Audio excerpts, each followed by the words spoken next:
नमस्कार दोस्तों, मैं Rajesh Bharat Haryana today news channel में आप सभी का स्वागत करता हूं।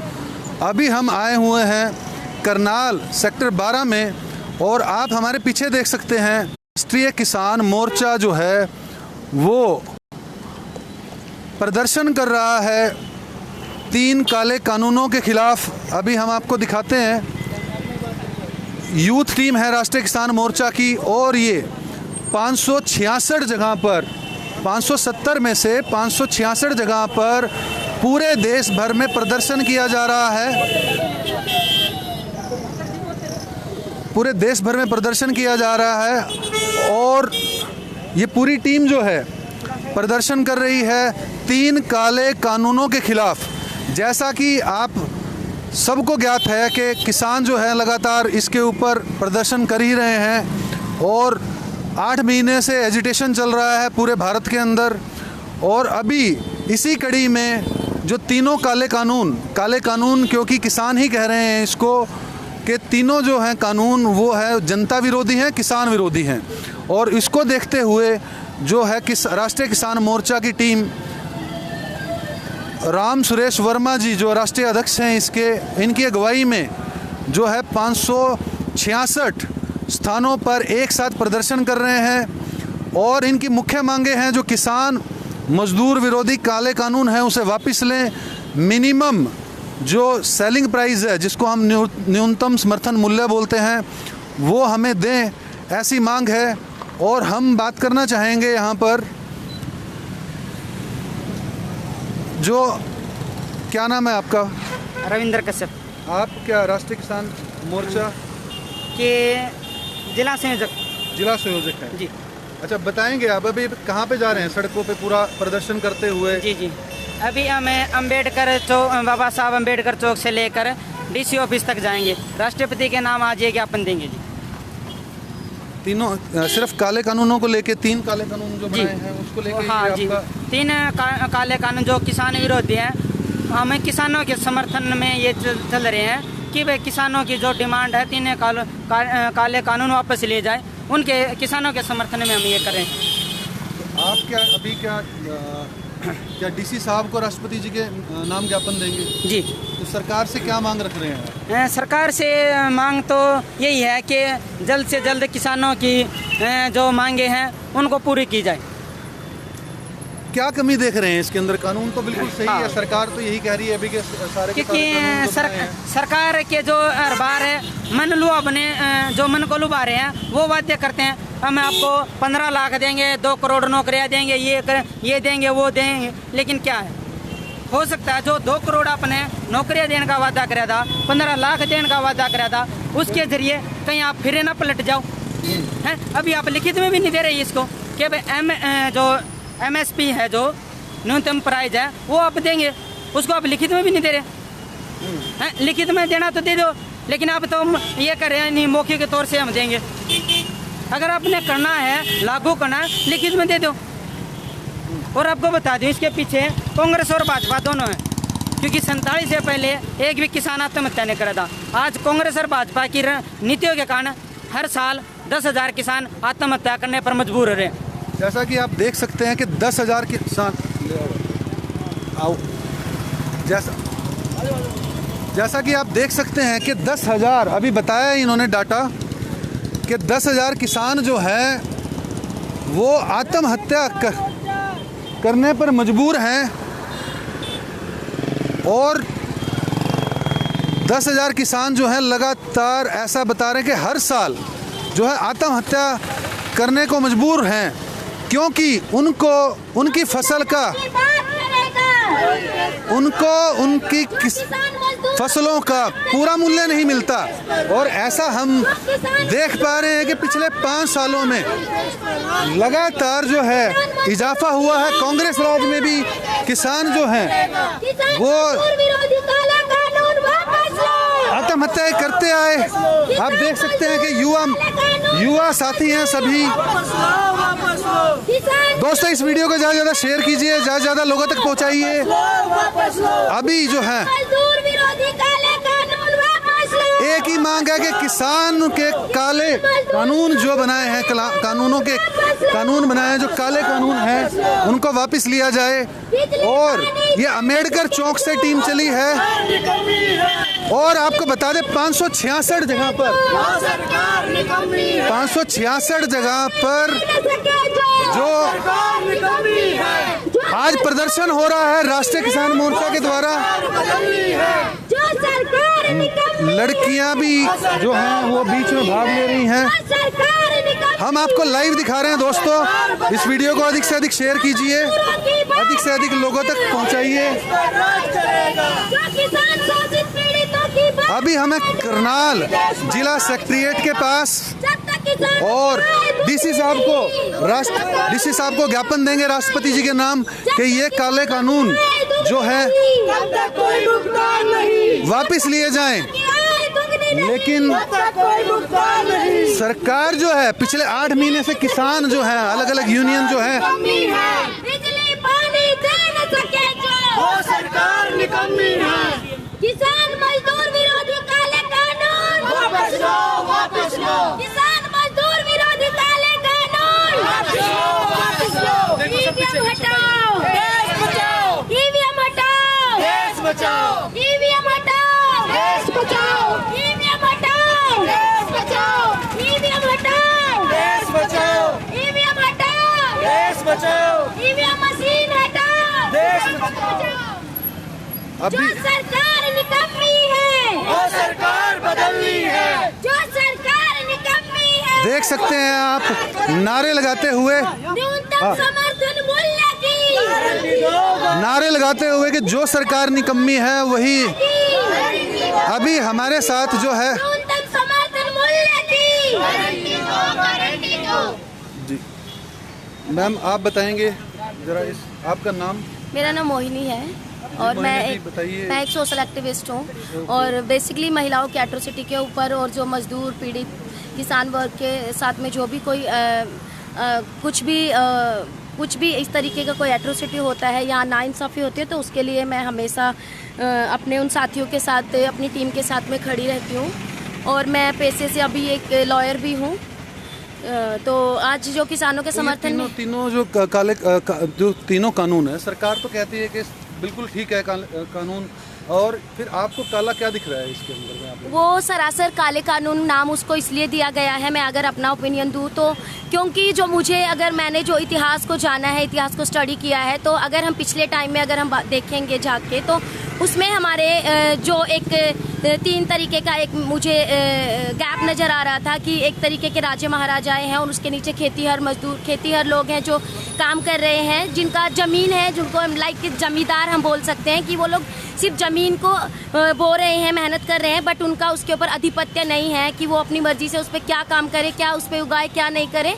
उसी तरीके से उसके नीचे मजदूर होते थे, जो गरीब तबके के लोग होते, जो मजदूर किसान के साथ मिलके जब पूरे देश को उन्नत करने के लिए अन्न या बहुत जो भी चीज़ें हमारे खाने के लिए, जीने के लिए इम्पोर्टेंट है, वो चीज़ें उगाते हैं। तो उसी तरीके से जो एक काले कानून आए, उसका जो स्ट्रैटेजी मुझे नज़र आ रहा है वो यही आ रहा है कि दोबारा से उसी प्लान को लेकर हमारे बीच में हम लोगों को गुलाम बनाने के लिए ये किया जा रहा है कि किसान एक फॉर एग्जाम्पल मैं अगर एक्सप्लेन करने के लिए कहूँ तो कि अंबानी जैसे लोग जो करोड़पति अरबोपति लोग हैं, उन लोगों के हाथ में ये पावर दी जा रही है कि वो लोग कब्जा करेंगे किसानों की उस पावर का जो उनकी है खुद की, और वो लोग उनको गाइड करेंगे कि आपको क्या उगाना है, क्या नहीं उगाना है, आपका सारा जो है माल हमारे पास स्टॉक होगा। तो उस तरीके का जो है कि कानूनों को गुलाम किया जा रहा है। और फिर सेकंड थर्ड स्टेज पे जो मजदूर आते हैं वो बिल्कुल ही गुलाम हो जा रहे हैं। उनका तो मुझे जो है कि वो बिल्कुल ही लॉस हो रहा है, सारा कुछ उनके राइट्स जो है, उनका जो काम है वो बिल्कुल खत्म हो जाएगा। और कि मतलब एक तरीके से गुलाम बनाने का जनरेशन को जो ये प्लान चल रहा है, जो षड्यंत्र चल रहा है, वो सरकार का मुझे वो फील हो रहा है।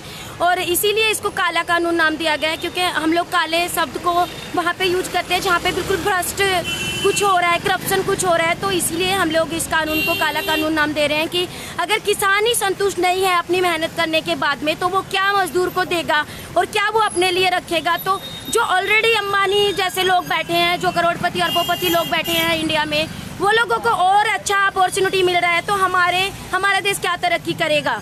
तो इसीलिए हम लोग इसका विरोध कर रहे हैं और हम किसान भाइयों के साथ हैं, कि मजदूर भाइयों के साथ हैं, कि जो भी है एक इस तरीके का खतरनाक षड्यंत्र जो सरकार ने रचा है वो जल्द से जल्द उसको वापस लें। और जो न्यूनतम प्राइस की वो बात कर रहे हैं, मिनिमम रेट की वो लोग बात कर रहे हैं किसान भाई, उन लोगों को वो रेट दिया जाए। वो जायज मांग है, वो नाजायज नहीं, वो अंडर कॉन्स्टिट्यूशनल है। तो उसके साथ ऐसा नहीं है कि हम सिर्फ 10-12 लोग साथ में हैं, पूरा देश किसान भाइयों के, मजदूर भाइयों के हक में है, पूरी महिला शक्ति उनके हक में है। और मैं एक दलित वुमेन फाइट एक मूवमेंट है जो एक संगठन है, उसकी भी मैं कोर कमेटी मेंबर हूँ पूरे इंटरनेशनल लेवल पे। तो मैं अपनी टीम की तरफ से भी पूरा आश्वासन देती हूँ कि हमारा पूरा टीम महिलाओं का किसान मोर्चा के साथ में है, और जहाँ पे भी इस तरीके का कोई भी कुछ होगा तो हम लोग हमेशा महिला शक्ति के साथ में अपने मजदूर और अपने देश को बचाने के लिए आगे आएंगे। मोदी साहब को क्या अपील करेंगे? मोदी साहब से मेरा यही अपील है कि देश बचाओ, बेटी बचाओ की फॉर्मेलिटी नारों से कुछ चलने वाला नहीं है। आपको अगर बात करना है सच में बेटी कैसे बचाते हैं, आप मुझसे आके बात करिए, मैं आपको बताती हूँ कि कैसे सच में बेटियों को बचाया जाता है और कैसे देश को तरक्की पे लाया जाता है। आपने बोला था कि देश विकास करेगा, देश ये करेगा, बट मुझे लगता है कि देश ने पेंटिंग के अलावा कोई विकास नहीं किया है। सिर्फ अगर हम जहाँ भी देखें करनाल में अच्छा स्टैचू बना दिए गए हैं, गेट बना दिए गए हैं, अच्छा पेंटिंग्स पे बहुत बड़ा खर्च किया गया है।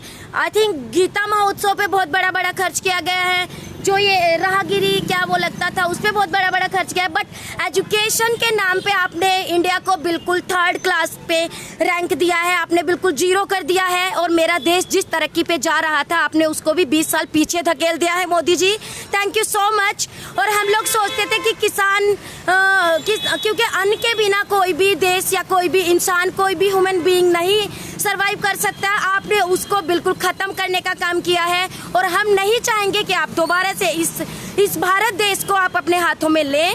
आप प्लीज इस्तीफा दे दीजिए और इसको युवा वर्ग को संभालने दीजिए। Thank you so much Modi ji. आप देख सकते हैं कि अभी हमने एक सोशल एक्टिविस्ट से बात की और वो इस तीनों जो कृषि कानून हैं उनको काले बता रही हैं, और साथ में नारा ये भी लगाया जा रहा है कि ईवीएम भी हटाओ। ईवीएम के बारे में बताएंगे आप कि ईवीएम क्यों हटाई जाए? भाई ईवीएम तो ठीक है, पूरे वर्ल्ड के अंदर जो है जो उसी से डेमोक्रेसी के चुनाव होते हैं, वो सर उससे नहीं, उसमें घपला है सर। जो हमारे कई वैज्ञानिकों ने साबित कर दिया, जो बाहर विदेश है तो वहाँ पे वो उनका वहाँ पे वो बैन भी है। जो अमेरिका जो बड़े विकसित देश हैं उसके अंदर उसको बैन किया गया है। तो हमारे देश में ही उससे चुनाव हो रहे हैं। आपको कैसे लगता है कि भाई पब्लिक चुन रही है मोदी जी को? अभी कितनी पूरी की पूरी 300+ सीटें दे दी है ना, 350 के आसपास सीटें हैं। तो सर ये कैसे ईवीएम में घपला कैसे नजर आता है आपको? वो सर वो ये इन्हीं के ही चालने हैं। जो वो आप देख लो, बिहार में ही देख लो, बिहार में देख लो, जो तेजस्वी यादव थे वो वहाँ पे हार गए, क्यों? वो बैकवर्ड थे, तो उसको जानबूझ कर हराया गया वहाँ पर। आप ममता का देख लो सर, वो जनरल थे, तो इसलिए वहाँ पर उनको जो वो आरएसएस की इसमें प्लानिंग है सर, जो इनको इकट्ठा चलाता है, जो अपनी वो 3 राष्ट्रीय लेवल की पार्टी है उनकी। कहीं ना कहीं ये मानते हैं कि ईवीएम के अंदर भी घपला है जी। जी टेक्निकल चीज़ों को हम सेटिंग करके अपने अनुसार किसी भी तरीके से हम काउंटिंग को भी चेंज कर सकते हैं, वोटिंग नंबर को घटा भी सकते हैं, आई थिंक वोटिंग नंबर को बढ़ा भी सकते हैं। हम अपने दर्शकों को बताना चाहेंगे, जिस देश ने ईवीएम डिस्कवर की थी, बनाई थी, सबसे पहले वही उस देश ने ईवीएम को बैन कर दिया था। और उसने उस कंट्री ने बैलेट के द्वारा चुनाव करवाना शुरू किया, ईवीएम वहाँ पर बैन कर दी। और ईवीएम के अंदर हैकिंग की ऐसी अफवाहें जो हैं वो लगातार आती रहती हैं। आप थोड़ा और बताइए डिटेल में। तो अगर ईवीएम की बात करें, सुप्रीम कोर्ट ले लो, सुप्रीम कोर्ट से बड़ा कोई कोर्ट नहीं। 8 अक्टूबर 2013 के केस में सुप्रीम कोर्ट खुद कह गया इसमें 100% फ्रॉड होता है। सुब्रमण्यम स्वामी आज भाजपा का राज्यसभा सांसद है, वो ये केस लेकर गया था और उसके केस में ये फैसला दिया गया ईवीएम में फ्री, फेयर एंड ट्रांसपेरेंट चुनाव नहीं हो सकते। फिर भी आज इसको इस देश पर जोर ज़बरदस्ती से हैं देशवासियों के आप वोट ले रहे हो, जिससे ये चीज़ें हो रही हैं। नहीं तो आप किसान के वोट से आप बने हो, और किसानों की नहीं सोच रहे हो। आप ये कह रहे हो कि बिजली, पानी, जो ना दे सके वो सरकार निकम्मी है। 24 घंटे बिजली चल रही है, कहाँ पे कमी है? पानी पानी है, पानी तो बह रहा है गाँव के अंदर पूरी तरह से। आप देख लो गाँव के अंदर टुंटियों से पानी बहा जा रहा है, आप पानी नहीं कह रहे, बिजली नहीं, ऐसा क्यों आपने लिखा है? सर ये आप हरियाणा के अंदर खड़े हो इसलिए कह रहे हो, पंजाब के अंदर खड़े हो इसलिए कह रहे हो। जैसे ही आप दिल्ली से दूर जाते जाएंगे आपको पानी और ये जो कह रहे हो ना भाई बिजली, ये बिल्कुल ऐसे ही गायब होती जाएंगी। हरियाणा के अंदर वही बोलिए, हरियाणा के अंदर आप करनाल के अंदर खड़े, कुरुक्षेत्र के अंदर खड़े, इसलिए बोलो। आप जींद में जाइए, आप उधर नरवाना की साइड जाइए, आप हिसार की तरफ जाइए। मैंने वहाँ पे खुद जाके डोर टू डोर सर्वे किया है। वहाँ पे आज भी महिलाएं सरों पे इतना दूर दूर से पानी लेकर आती है और 4 दिन के बाद पीने का पानी आता है। वहाँ पे डेली वो लोग। क्या आपको लगता नहीं है कि सरकारी ने सब जिम्मेदारी थोड़ा ली हुई है? पब्लिक का तो पार्टिसिपेशन चाहिए इसके अंदर, कि पब्लिक भी वाटर कंजर्वेशन की तरफ ध्यान दे और पेड़ों का लगाए। सरकार का ही काम है कि ग्रीनरी को बचा के रखना। ये क्यों, ये पब्लिक का भी तो काम है कि वो भी पेड़ लगाए, अपनी संस्कृति को बचाए। जो पेड़ हमारे पूर्वजों ने लगाए थे उसको तो हम काट के ख़त्म करते जा रहे हैं। अपने आंगन में पेड़ नहीं लगाना चाहते। बरसात होगी तो पेड़ों से होगी, पानी आएगा तो पेड़ों से आएगा। तो फिर कैसे? सरकार तो हर चीज़ के लिए जिम्मेदार नहीं है, पब्लिक भी तो जिम्मेदार है। यस, बिल्कुल मैं आपकी बात से पूरी तरीके से सहमत हूँ कि जब तक हमारी जनता अवेयर नहीं है इन्वायरमेंट को लेके, जो भी चीज़ें हैं वो सारे हमारा डिपेंड करता है ग्रीनरी पे, तो वो बिल्कुल इम्पोर्टेंट है। बट उसके लिए भी अवेयरनेस के प्रोग्राम करने चाहिए लगातार। और एक आई थिंक डिस्ट्रिक्ट लेवल पे प्रोग्राम करने से काम नहीं चलता है, क्योंकि गाँव पे डिपेंड करता है। जो भी हमारी जो हरियाली जो हमारी डिपेंड करती है वो गाँव पे डिपेंड करती है, खेतों पे डिपेंड करती है। और जब तक हम आम लोगों को अवेयर नहीं करते हैं इस बारे में, जब तक ये जो हम मैसेज दे रहे हैं, आप मुझे जो बता रहे हैं वो मैसेज आम लोगों तक नहीं जाएगा, तब तक ऐसे ही पेड़ भी काटे जाएंगे और एनवायरनमेंट को दूषित किया जाएगा। और आपने देखा होगा कि बड़े बड़े सिटीज में ये प्रोग्राम होते हैं, मैं मानती हूँ, बट आम लोगों के पास नहीं होते। और जो भी पेड़ लगाए जाते हैं गाँव के बाउंड्रीज पे, उनको आप देखेंगे कि 1 महीना तक वो ठीक चलते हैं, बस बाद में उनको पानी टाइम से नहीं दिया जाता है। वो किसका ड्यूटी है? वो तो एक गवर्नमेंट एम्प्लॉई होते हैं, माली है या जो भी है, वो तो सरकार के बंदे ही उसको करते हैं ना कि आप लोग इसमें पानी टाइम से दीजिए या जो भी है। चलो खैर, मान लिया जाए कि सरकार निकम्मी है, लेकिन उसको रोकने का काम भी तो पब्लिक का ही है। इसके बारे में क्या कहेंगे? हाँ, आज सरकार ने गलत कानून बना लिए हैं। और मैं हरियाणा टुडे के दर्शकों को और चीज़ बताना चाहूँगा।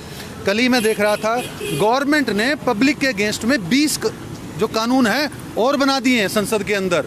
संसद नहीं लगी, लेकिन 20 प्राइवेट इंडस्ट्रीज को फ़ायदा पहुंचाने के लिए बिना किसी विपक्ष की चर्चा के 20 कानून और नए पास कर दिए हैं। ये 3 काले कानून नहीं, इसमें 20 और ऐड हो चुके हैं अभी इस मानसून सत्र में। तो क्या हमें रोकना नहीं चाहिए? सरकार अगर गलत काम कर रही है तो उसको रोकने के जिम्मेदार भी तो हम ही हैं। ऐसी मूवमेंट को बड़ा नहीं करना चाहिए कि 5 लोग आज हम इकट्ठा हुए हैं, 560-66 जगह पर आप लोग प्रदर्शन कर रहे हैं, तो इसको और बड़े मूवमेंट पर नहीं पहुंचाना चाहिए ताकि सरकार के ऊपर दबाव पड़े। क्योंकि सरकार तो सुनने को तैयार ही नहीं है। सरकार में तो जो चूज एक बार बन जाता है तो उसके बाद फिर राजा वाली प्रथा हो जाती है कि राजा जो कर रहा है वो सही है, पब्लिक को तो सिर्फ सहना ही है। इसके बारे में क्या? जी, अभी हम लोग ये कोशिश कर रहे हैं सर कि संख्या हमारी कम है, लेकिन और हम कोशिश कर रहे हैं कि गांव-गांव तक भी हम लोग जा रहे हैं। और हमने कम से कम पिछले हफ्ते 20 से 25 गांव में और कुछ तहसीलों में जाकर इसका प्रचार भी किया कि जब तक हम सही दिशा में काम नहीं करेंगे तो हमें सफलता नहीं मिलने वाली है। क्योंकि कानून तो सरकार आपने कहा कि पब्लिक की भी जिम्मेदारी है, पब्लिक की भी जिम्मेदारी है, लेकिन उनको अवेयर करना चाहिए, उसके लिए कानून बनाने चाहिए और उनको लागू भी करना चाहिए। सिर्फ कानून बना के डाल देने से कुछ होने वाला नहीं है।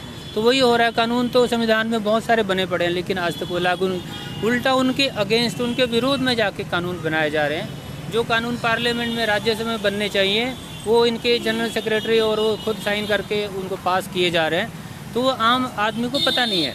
तो उसका भी प्रचार प्रसार हम लोग ग्राउंड लेवल पे जाके, जो समाज की लास्ट इकाई गांव है, तो हम गांव-गांव तक भी इसका प्रचार करने की कोशिश कर रहे हैं और इस अभियान को हम तेज करेंगे। जी। दोस्तों, इस वीडियो को ज़्यादा से ज़्यादा शेयर कीजिए, अधिक से अधिक लोगों तक पहुंचाइए। यहाँ पर राष्ट्रीय किसान मोर्चा के जो टीम है वो करनाल जिला सचिवालय के बाहर जो है विरोध प्रदर्शन अपना जता रही है और डीसी साहब के माध्यम से राष्ट्रपति भारत को ये सौंपेंगे ज्ञापन कि बिजली पानी दुरुस्त करें पेड़ लगाएं और किसान मजदूरों के जो विरोधी कानून बनाए हैं उनको जल्द से जल्द वापस लें। एक गुड़िया हमारे साथ और जुड़ी हुई है, आप भी बेटा बोलेंगे कुछ?